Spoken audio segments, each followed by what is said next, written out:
Bueno, los dos últimos temas que vamos a abordar del curso, bueno, el tema 8 y el tema 9, vamos a ver la estructura financiera de la empresa. Después de haber visto en el tema 7 la cara A, digamos, de un instrumento financiero, que son los activos financieros, pues los dos siguientes temas, el 8 y el 9, vamos a ver el reverso de esa moneda, que estará constituida o bien por los pasivos financieros o los instrumentos de patrimonio. En definitiva, pues estos dos temas están dedicados a analizar la estructura financiera, las fuentes de financiación de la empresa.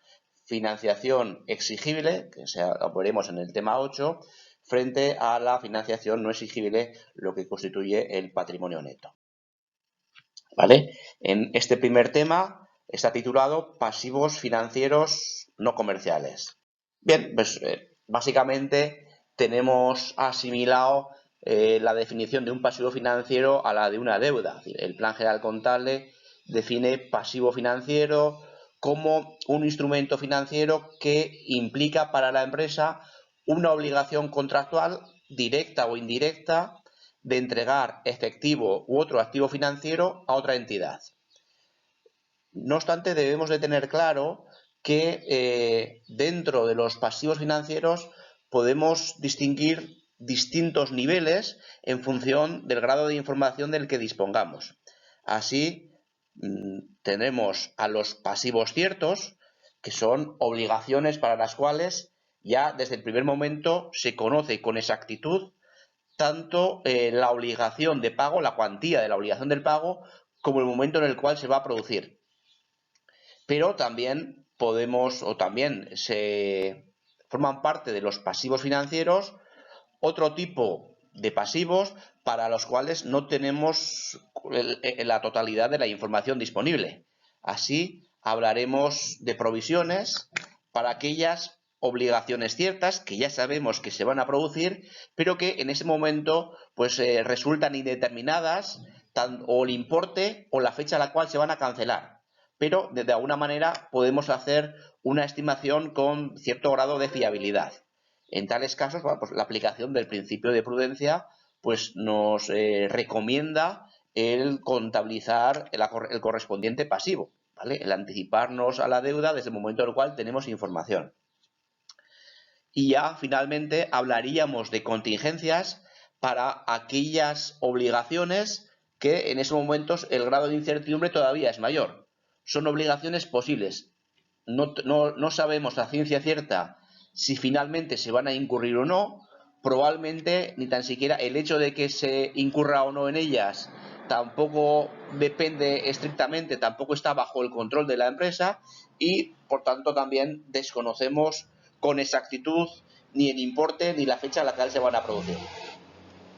¿Vale? De esta forma, en función del grado de incertidumbre de que tengamos sobre un pasivo, hablaríamos de pasivos ciertos, provisiones o contingencias.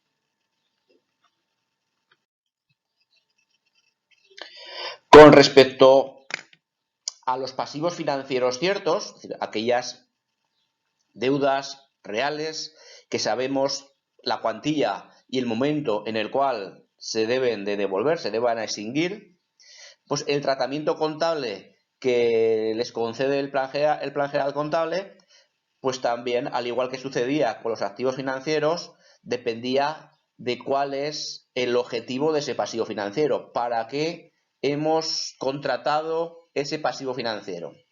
Y para ello el Plan General Contable establece como dos categorías, dos carteras de pasivos financieros. Los pasivos financieros mantenidos para negociar y débitos y partidas a pagar.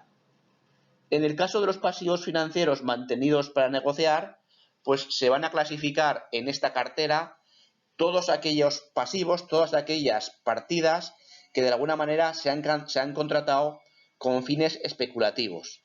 Es decir, que la intención de la empresa no era el obtener financiación, sino de alguna manera el tratar de obtener algún beneficio a través de una amortización anticipada. Pues aquí estaríamos hablando, pues por ejemplo, de bonos o partidas que se han emitido con la expectativa de que en un momento determinado el tipo de interés iba a subir y como consecuencia de ello bajaría el precio de mercado del pasivo financiero y lo podríamos recomprar a un precio, a un valor inferior a su coste amortizado, obteniendo de ahí una rentabilidad, ¿vale? Para este tipo de pasivos que se han emitido con fines especulativos para reembolsarlos, para amortizarlos de manera anticipada y obtener así una rentabilidad en el caso del cual el precio de mercado de los mismos pues haya evolucionado de acuerdo a nuestras expectativas iniciales, pues bueno, el tratamiento contable que se va a derivar de ellos pues va a ser muy similar al que habíamos visto para la cartera de negociación. Es decir, inicialmente el pasivo financiero se valoraría por su valor razonable, por el importe que hemos pedido, y a partir de ahí, mientras tuviéramos el pasivo financiero en nuestro patrimonio, pues iríamos corrigiendo el valor del pasivo financiero en función de su valor razonable. Pues, obviamente, para poder contratar, para poder catalogar un pasivo financiero en esta categoría, es preciso que ese pasivo financiero exista un mercado activo que cual nos esté proporcionando precios y que favorezca su liquidez, que favorezca su amortización anticipada. ¿Qué sucedería? Pues cuando el precio del pasivo financiero aumentara, esa evolución del precio pues sería contraria a los intereses de la empresa, nos haría que nuestro pasivo costara más, por lo tanto eso supondría una pérdida de la cartera de negociación, ¿vale? Aumentaría el valor del pasivo, habría que abonar la cuenta de la deuda y como contrapartida tendríamos que contabilizar una pérdida. Si por el contrario la evolución del precio del pasivo hiciera que con el tiempo costara menos, que el valor del pasivo financiero disminuyera, pues automáticamente lo que tendríamos que reconocer sería una disminución del valor del pasivo y eso nos interesa, que el valor de nuestras deudas disminuya. Eso sería la contrapartida sería un beneficio de la cartera de negociación. En cualquier caso, pues bueno, prácticamente pues la mayoría de nosotros nos vamos a morir sin necesidad nunca de contratar ni de contabilizar un pasivo financiero mantenido o que forma parte de esta categoría. El 99,9% de los pasivos financieros forman parte de la categoría de débitos y partidas a pagar. En esta categoría vamos a ubicar pues todas aquellas deudas para las cuales la intención de la empresa es simplemente la ha obtenido con la idea de obtener una financiación y de ir devolviendo la deuda conforme a los términos del contrato. Pues iremos pagando periódicamente los intereses y las amortizaciones del principal tal y como pues se han formalizado, se han establecido en el propio contrato.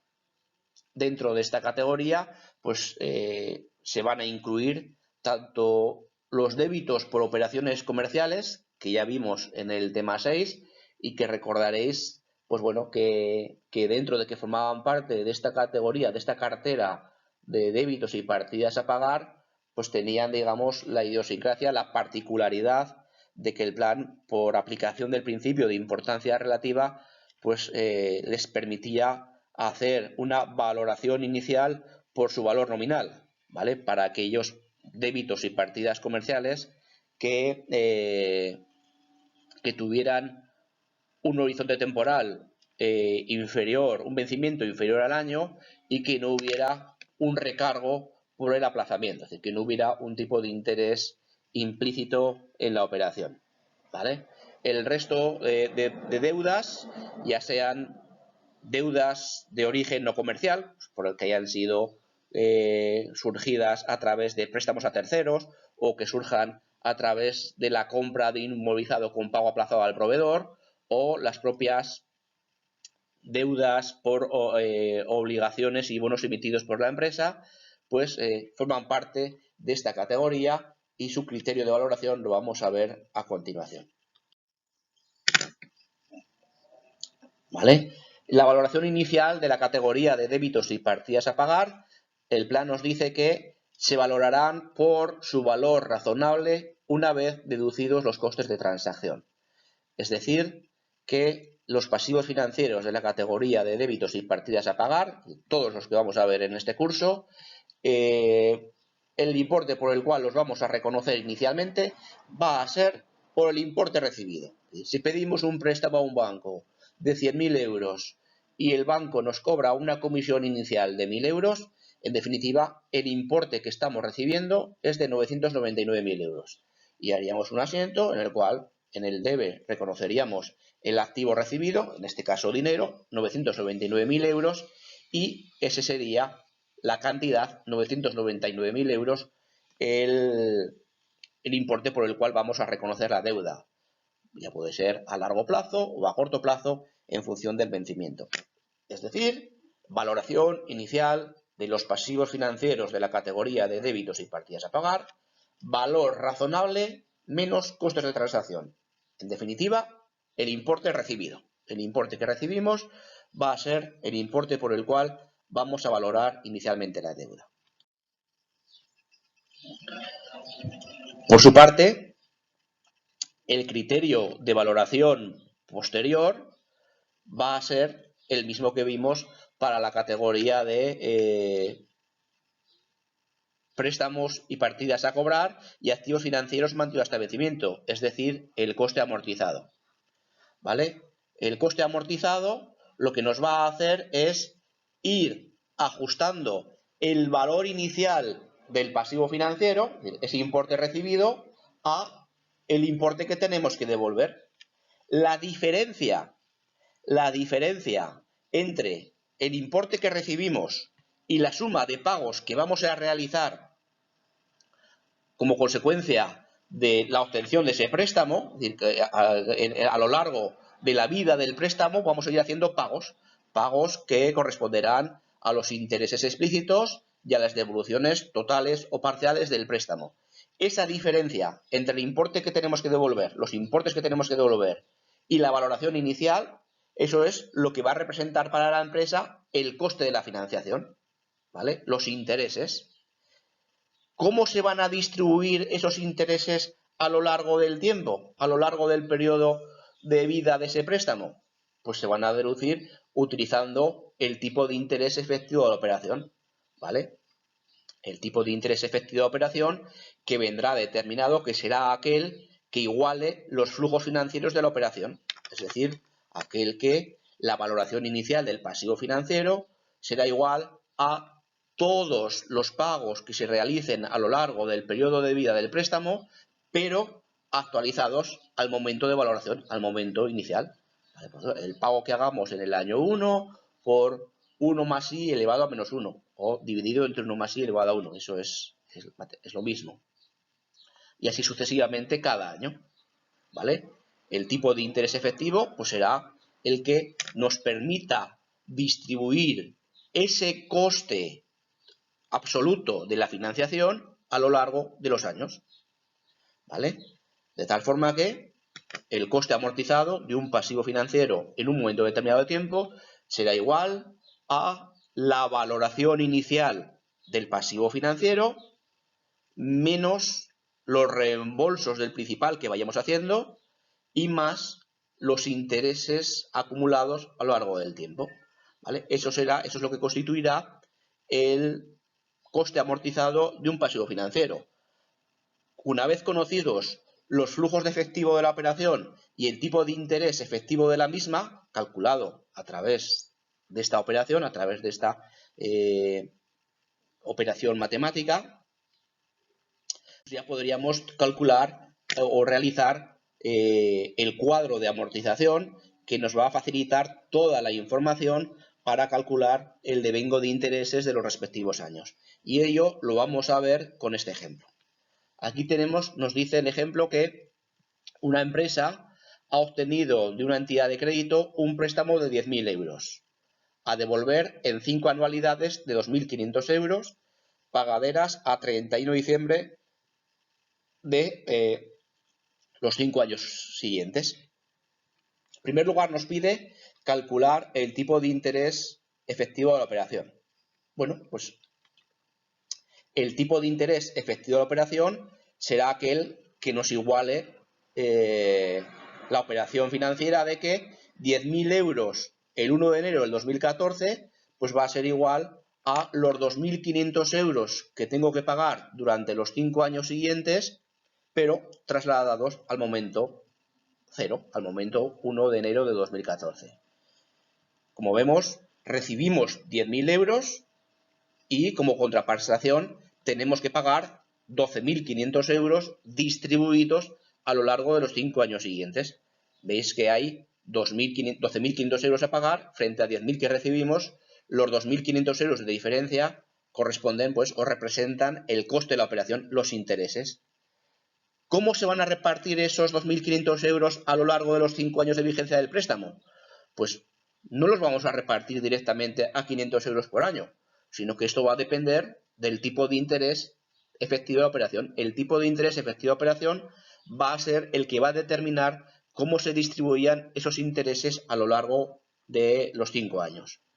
Para ello, deberíamos de utilizar o bien a través de una hoja Excel o de una calculadora financiera, pues sería la que nos permita el calcular el tipo de interés.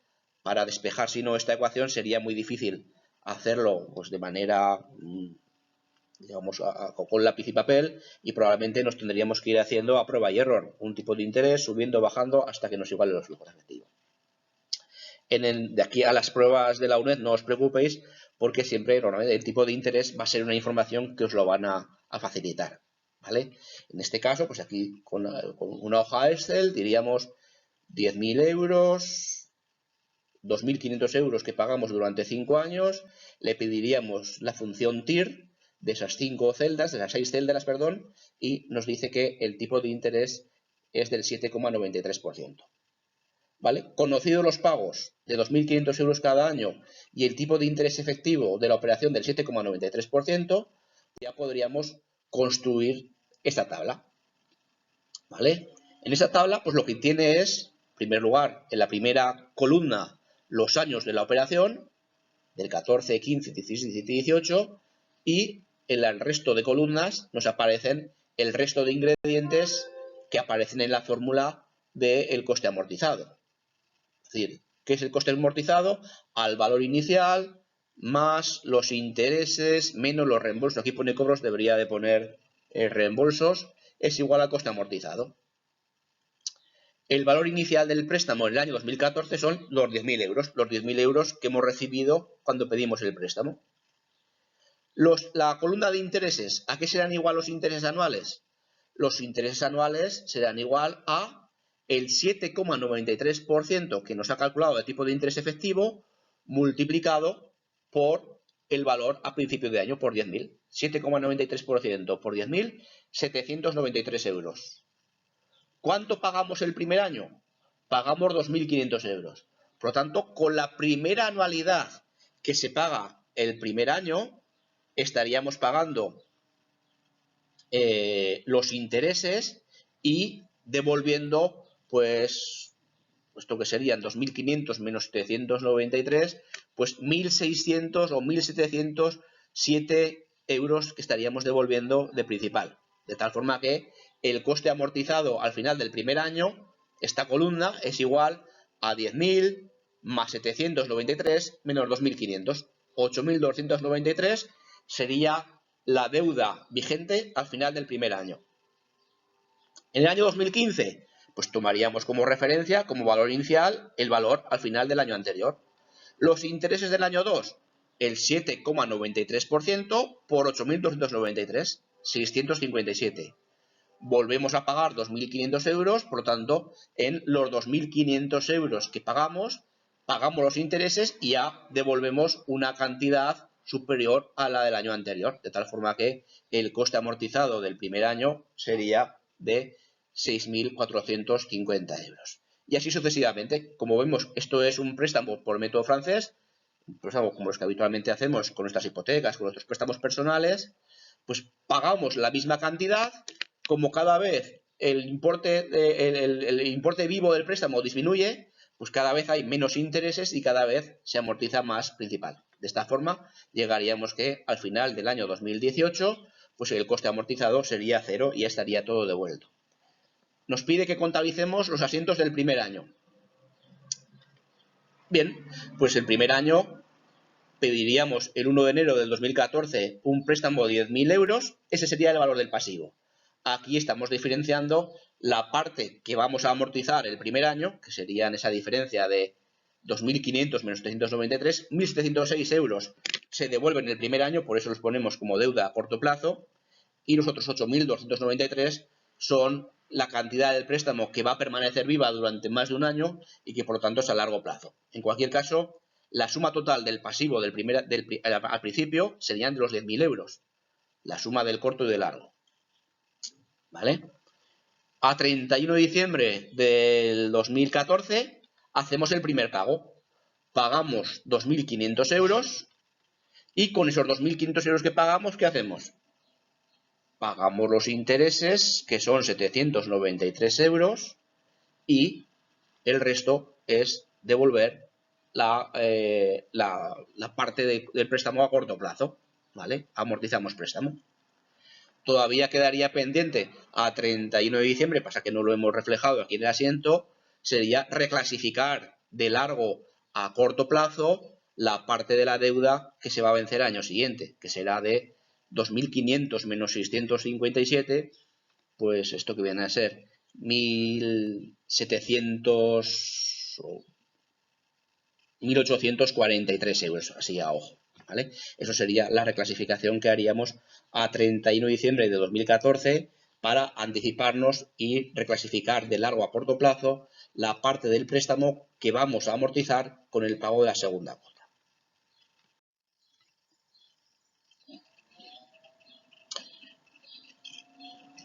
Y otra parte importante del tema es el de las provisiones. Las provisiones, como ya hemos dicho al principio, pues son obligaciones presentes derivadas de sucesos pasados para cuya cancelación es probable que la entidad tenga que desprenderse de recursos y pueda hacerse una estimación fiable de su importe. ¿Vale? Entonces, esto aquí, la aplicación del principio de devengo y de prudencia, pues nos recomienda que contabilicemos el pasivo desde el momento en el cual tenemos información.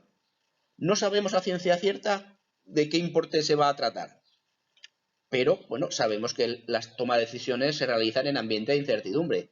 En la medida en la cual podamos hacernos una estimación pues con cierto grado de fiabilidad que nos permita hacer una aproximación al importe de esa obligación, pues deberemos de reconocer el correspondiente pasivo.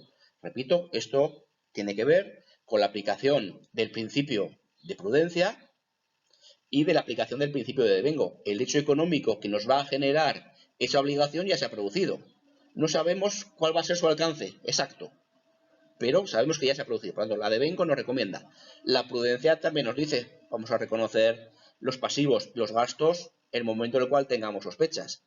Solo falta la tercera pata, es decir, bueno, para poder reconocer un elemento en el patrimonio es preciso poder valorarlo. Aquí no lo sabemos a ciencia cierta, pero nos podemos aproximar. Por tanto, en la medida en la cual podamos hacer una estimación, pues deberemos de reconocer el pasivo. ¿Qué tipo de provisiones nos vamos a encontrar? Pues provisiones para retribuciones y otras prestaciones al personal. Aquí sobre todo hace referencia a esto a los planes de pensiones organizados por la empresa. Provisión para impuestos, ¿vale? En esa provisión para impuestos lo que no es para impuestos distintos al impuesto de sociedades, es para otro tipo de tributos, no para el impuesto de sociedades. Hablemos, por ejemplo, de que el ayuntamiento nos va a pasar la factura del IBI, todavía no sabemos, todavía no nos ha llegado la factura, pero ya se ha producido el año. Por tanto, a 31 de diciembre haremos una estimación de cuál va a ser el importe que nos va a pasar del IBI del último trimestre. Provisión para otras responsabilidades, pues para posibles multas, para posibles sanciones, ¿vale? Para posibles garantías frente a terceros de los productos que hemos vendido, pues también hacemos unas estimaciones de si la empresa va a tener que hacer frente en el ejercicio siguiente a compromisos de este tipo. Provisión por desmantelamiento, retiro o rehabilitación del inmovilizado. Esto lo vimos de pasada en el tema de inmovilizado material. Es decir, sabemos que en la valoración inicial del inmovilizado material, además del importe facturado por el proveedor y de todos los gastos necesarios hasta la puesta en funcionamiento, también se incluía el valor actual de los posibles costes de desmantelamiento de la inversión, ¿vale? Esto hace referencia sobre todo pues a empresas, por ejemplo, del tipo minero u otras que tengan afectación medioambiental, que al finalizar el periodo de concesión la empresa está obligada a realizar unas labores de mantenimiento, de reforestación, para devolver el entorno pues a una situación lo más parecida a su situación inicial, ¿vale? Pues esos costes de desmantelamiento, aunque se van a producir efectivamente al final del periodo de concesión, es un coste que se devenga o que se crea como consecuencia de la actividad de la empresa a lo largo de todo el periodo. Por lo tanto, lo justo, lo prudente, es que ese coste se vaya repartiendo a lo largo de todo el periodo. ¿Cómo lo vamos a hacer? Pues a través de la amortización del propio inmovilizado. Provisión para actuaciones medioambientales, pues lo mismo, cuando aquellas empresas que periódicamente deben realizar algunas labores de reforestación o de conservación medioambiental, pues el coste de esas actuaciones medioambientales, pues lo correcto es provisionarlo desde el inicio y repartir el coste a lo largo del tiempo. ¿Vale? Por lo tanto, la valoración inicial de la provisión se realizará por el valor actual de la mejor estimación posible del importe necesario para cancelar la obligación, ¿vale? Es decir, lo que debemos de hacer es estimar qué importe vamos a tener que hacer frente de aquí al año en el cual se vaya a producir la cancelación de la obligación, y ese importe trasladarlo al momento actual, ¿vale?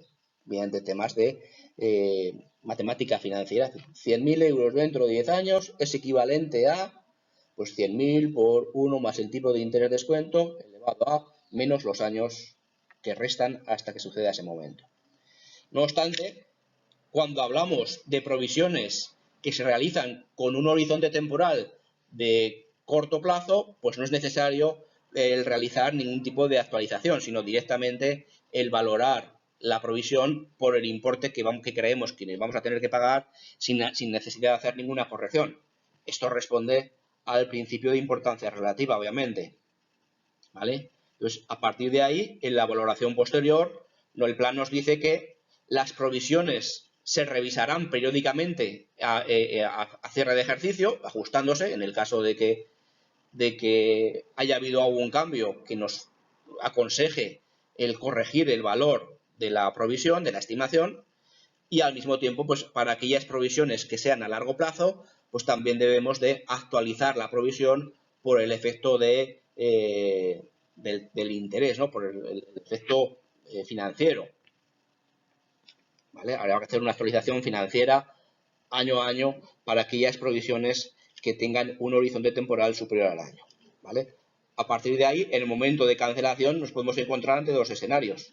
Un escenario que el importe que tengamos dotado de la estimación de la provisión sea superior al coste real de la misma. Cuando superamos el importe cierto, ese importe puede ser menor que lo que nosotros habíamos estimado.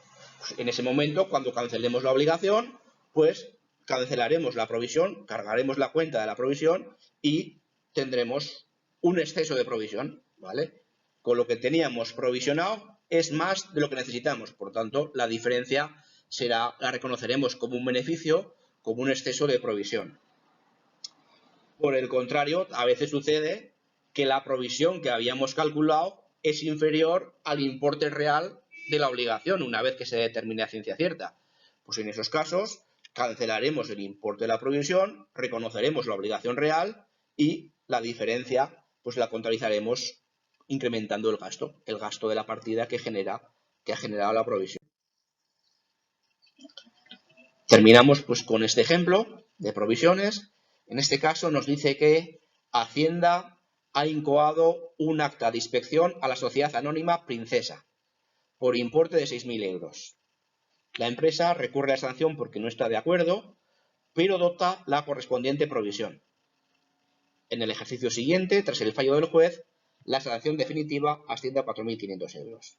El ejercicio nos pide que contabilicemos las operaciones anteriores.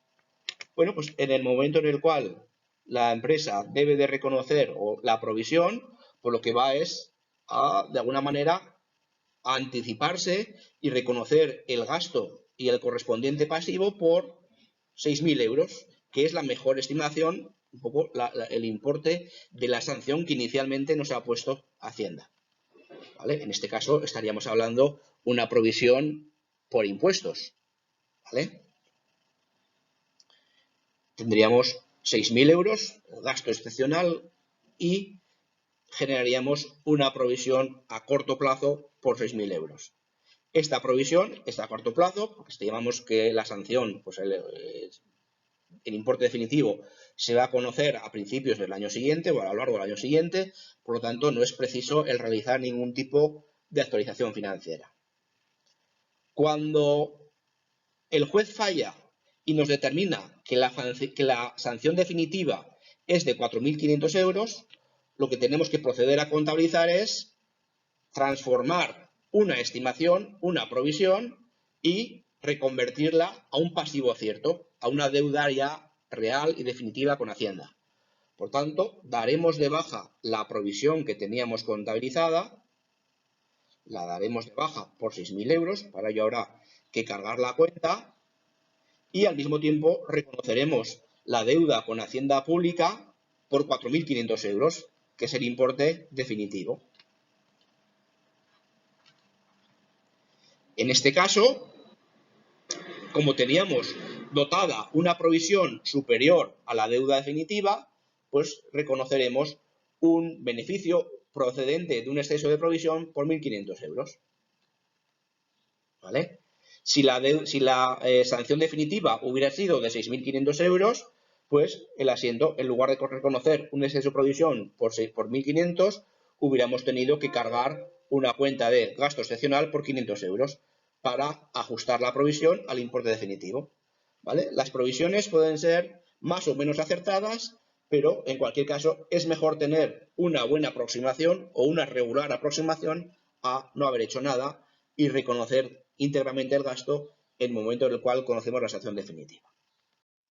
Bueno, pues esto es todo. Espero que os resulte útil la grabación. Un saludo.